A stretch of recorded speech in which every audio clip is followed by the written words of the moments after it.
Siekdama mažinti šalies vairuotojų pyktį keliuose, didžiausia draudimo bendrovė Lietuvos draudimas surengė pirmąją pykčio valdymo pamoką. Geriausiojo Kauno vairavimo mokykloje ARV Auto savanoriškai susirinko kelios dešimtis vairuotojų.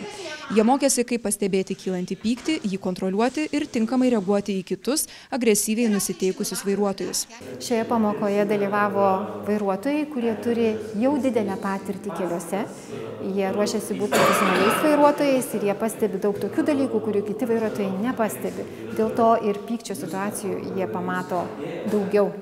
Tikriausiai bent keletas šios pamokos dalyvių pasinaudos vienu ar keliais mūsų aptartais būdais, kurie palengvins jų gyvenimą, jų vairavimą ir aplinkui esančių žmonių gyvenimą.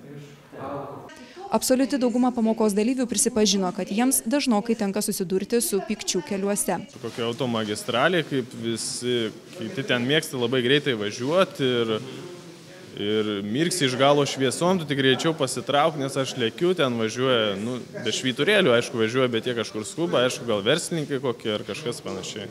Mokymų dalyviai teigia, kad norint didinti saugumą keliuose ir malonumą vairuoti, tokius kursus vertėtų išklausyti kiekvienam eismo dalyviui.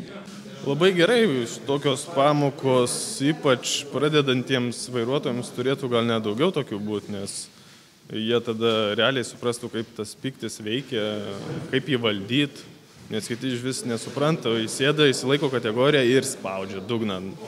O nežino, kas tam kelyje kartais daros, kad yra kiti eismo dalyviai, mašinos ir panašiai.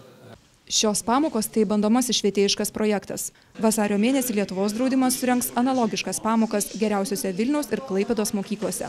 Vilniaus vairavimo mokykloje Driveris bus surengtos 2 pamokos vasario 11 ir 19 dienomis, o Klaipėdos Kerulis ir partneriai vairavimo mokykloje pamoka įvyks vasario pabaigoje.